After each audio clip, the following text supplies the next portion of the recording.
Welcome to 28 Days and Beyond. The show where we talk about our history, our heritage, and our culture. I'm Amari. I'm Charisma. Welcome. What's up, Riz? How are you, AJ? I'm doing all right. That's awesome. Yeah. We got a good show today. We do. Just like we had a good show yesterday, we're going to have a good show tomorrow. We always have good We're on a shows. roll Want to this know year. why? Why? Because we're here. That's Boom. Just like that. So what's Just up with like today? that. Today, I wanted to talk about legacy, Mm-hmm. right? So we know recently we got some really awful news with the passing of Kobe Bryant, his daughter Certainly. Gigi, Mm-hmm. and the 7 other members that were on that helicopter. Mm-hmm. And in addition to it sparking mourning worldwide, not even just here in the United States, because Kobe definitely had a reach all over the world. Certainly. One other thing that it really brought forth was the conversation of legacy and what it means to really have an impact on people, both when you are here with how you live your life and what you do, and then also when you transition. So Certainly. what are your thoughts? I mean, that was a, I'm not a basketball dude, despite my, overwhelming height. Yeah. I thought maybe. But I mean, he was just such a part of popular culture as Yeah, well. I he grew up was. watching this dude on TV. I remember when he showed up on Moesha. Remember back Yes, in I Moesha? remember that. Like just he took Brandy took him on. No, he took Brandy on his prom. something, whatever he was popular culture though. Is what I'm Yes, saying. Like yeah. and it was almost like, not him.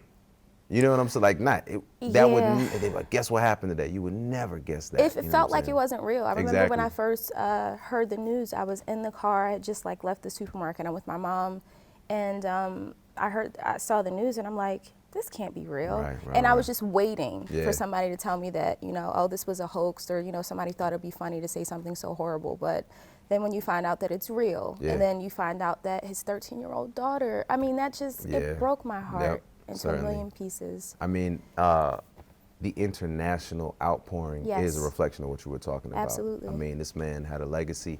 Sure, there was the celebrity aspect of it, right? But that was based off of something that he was actually doing. It wasn't Right. just that he was, an excellent basketball player, among the best to ever do it.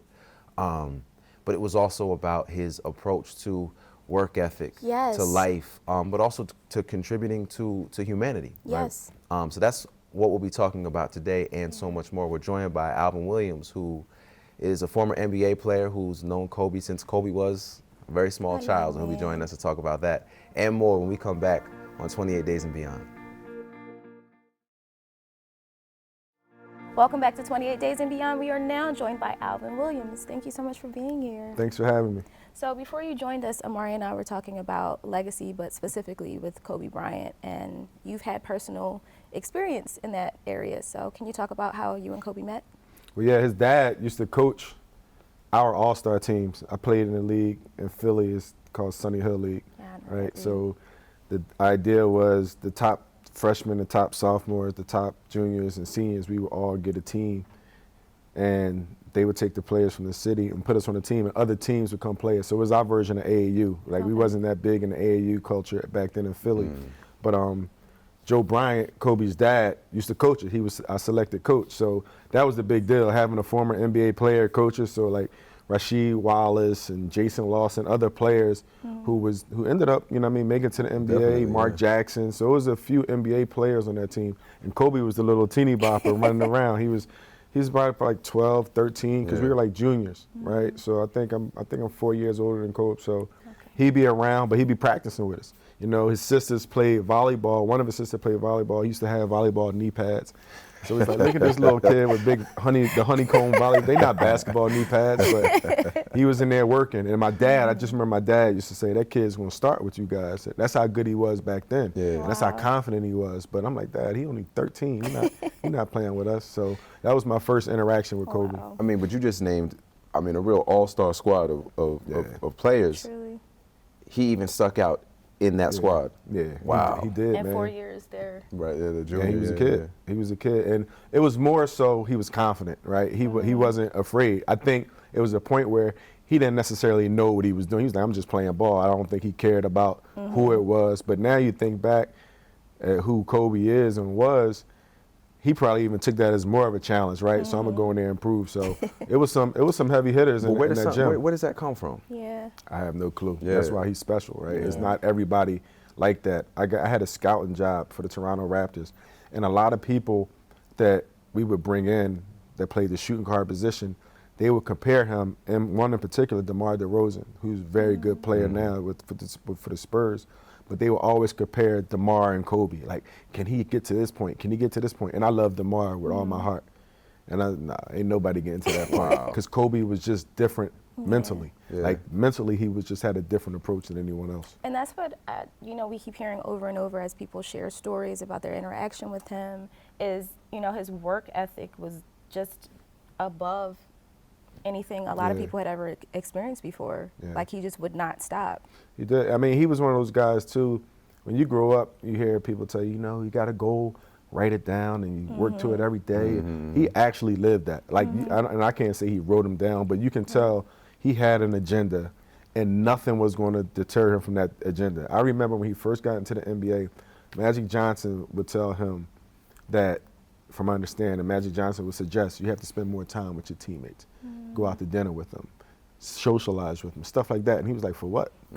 I'm here to do this. Yeah. Right. So Magic Johnson telling the 17-year-old kid something, and you like, nah, that's not what my path is. Yeah. That shows you what type of individual you was from the gate. So we know, to get to the level of being a professional athlete, work ethic already has to be there, right? But what kind of insight can you provide as somebody who was in the league? Like, we know there's already a base level of work ethic, but what was he doing that was above and beyond? He had a selfishness. He had a selfishness that, that he was going to do it his way. And a lot of young people feel like that. Like, they don't really know, I have all the tools to how to be successful right away. So you have to grow into it. And I think ultimately he grew into knowing what it would take his career to another level as far as winning championships. Individually, he was going to do it how he felt he needed to do it. And I think that rubbed people the wrong way a lot of times. Sometimes, yeah. But he had that goal. And then once, in the NBA or any sports, you surround yourself around coaches, other players. Now you take your game to another level when you start winning. And I think that's where his legacy even shot higher, because if he would have continued doing the things he was doing, he would have been a great individual player. Right. He would have been a Charles Barkley. He would have been this. Right. But his level, when he started winning and he understood that, now you got the Mamba mentality. Right. You got that person that does whatever it takes to win. But prior to that, it was the selfish guy. Right. But it was now, about him. Now it's about everybody. So it's how you perceive it. We definitely want to get more into the Mamba mentality and talk more about his legacy, but we have to take a break. So we'll be back with more 28 Days and Beyond right after this. Welcome back to 28 Days and Beyond. We're joined by Alvin Williams. So before the break, we were talking about the Mamba mentality and Kobe's legacy. Tell us a little bit more about that. I don't know. I don't know nothing about it. I know what it looks like. Yeah. And I know when you start hearing the current players now, the Mamba mentality. Yeah. And what it looks like from my angle is unmatched work ethic, unmatched determination, and unmatched confidence, right? That you can do whatever you can do. But I think behind that is that work ethic, right? A lot of people can say they have that mentality, but if you're not walking it, if you're not working, if you're not doing the things that Kobe actually did, you know what I mean, then it goes for nothing, because you can say it all you want. But I think you look at the younger players, the Kyrie Irving, the Giannis Antetokounmpos, you see a lot of people that say that Kobe mentality. And now you got even football players, you know what I mean, or the Mamba mentality. So it carries a lot of weight, but I think it's what they actually mean when they say it. Got you. One of the other things that you said right before we took the break was about his growth, going from a person that really was more focused on just his personal game and improving that, to being a person that was willing to work with his team and figure out, what the best way was to win. I think that growth also carries over to his legacy in terms of what he did off of the court. And a lot of people talked about how much of an advocate he was for the WNBA, women's rights, just a lot of different things. Can you talk about just his legacy more in terms of what he did on the court as well as off of the court? Yeah, and I think it stems back from day one, his mentality. I think, he put his best foot forward, and once he was going to do that or decide that's what he wanted to do, nothing was going to stop him. You see him at many of the WNBA games.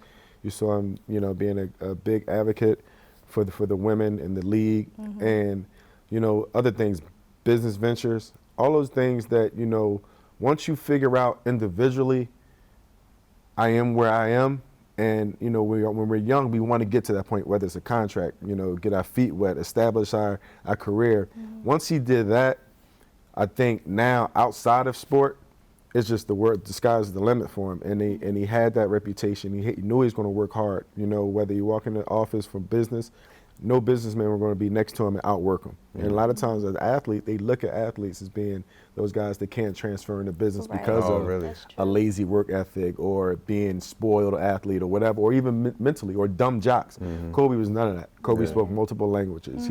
He carried himself top notch all the way, family man. So he fit the mold with everything that he was doing on every element. So, I mean, I think just that mindset and everything that he brought along with him. But I think it started from the ground level, that determination and him setting an agenda that he was going to match it no matter what got in his way. Wow. So, you know, we know there was an outpouring. Obviously, we know that the basketball world, you know, would be heartbroken. Why do you think that so many people have responded, outside of the basketball world, have responded the way they have to his passing? He had a big impact, but I think it was still fresh. You know what I mean? If you look at Kobe, I think he was really loved because of basketball. He was a great basketball player. He just finished playing. So it's rare that you see someone as popular as that. He just had 60 points about 2 or 3 years ago, right? His last game.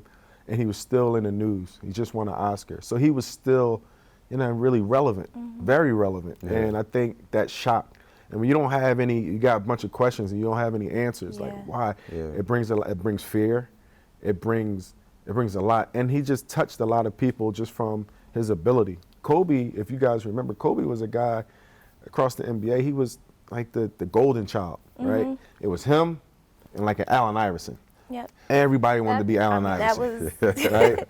Everybody wanted. AI was the real one. He was the real one. Kobe was the golden child that, you know, is living in LA, the Lakers. It was so it was the grimy and it was this guy, like the Bel Air. But Kobe gradually, you know what I mean, start winning people over because he was a great basketball player. He was just so consistent over. He was consistent. And he ain't back down. You saw him getting scuffles. So you saw he wasn't soft. But he you know what I mean, people start gravitating to him more and more throughout his career. And I think that's ultimately what happened. But it's just we've never seen somebody at the top of their career and it's a loss like that in a long time. At least I haven't in my 45 years. Yeah, and we're still processing. Unfortunately, we're out of time, but thank you so much for coming on. Thanks for having me, man. Thanks for having me. For sure. We'll be back with more 28 Days and Beyond right after this.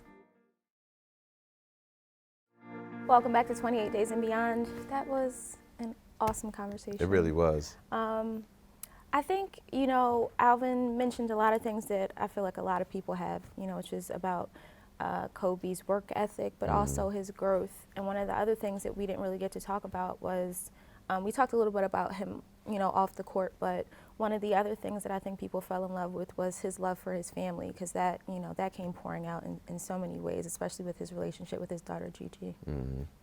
I mean, you know, they were saying, for a long time he's been saying, you know, she's going to be that, which, you know, was devastating. Another, on top of whoever it was, right? Obviously, we know there were other children and parents who died in the crash, but it's like, you know. When you have that much potential.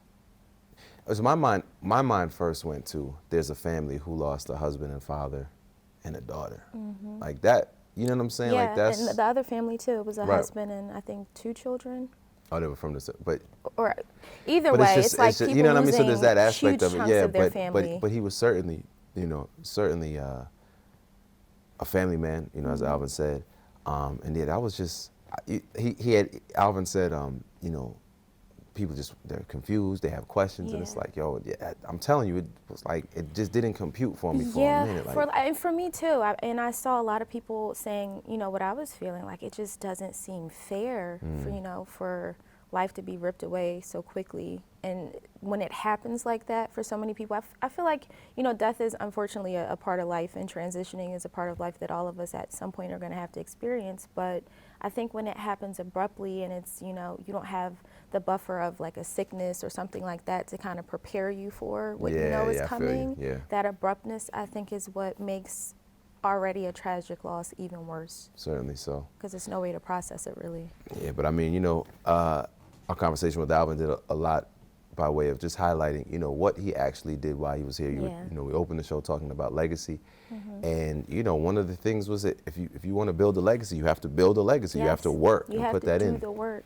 And one of the things I was trying to, really highlight as well, like Alvin, he spent 9 years in the league himself, Yeah. right? So he's no, he's no slouch when He it comes to. played against Kobe. He played against He played Kobe. against He played Jordan. Michael Jordan, right? Like- Exactly. So he's already distinguished within himself. So for him to sit here and speak admiringly about Yeah. Kobe Bryant, that's what that really means something. That really Yeah. says a lot about who Kobe was, and what he brought to the court, but also just to life. You know what I mean? He was Yeah. a figure. So. And it's beautiful to see so many people saying that they want to carry on, Kobe's legacy of an amazing work ethic Yeah. and the Mamba mentality.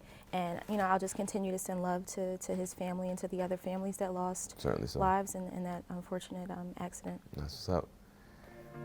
This has been another episode of 28 Days and Beyond. Where we talk about our history, our heritage, and our culture. We'll see you next time.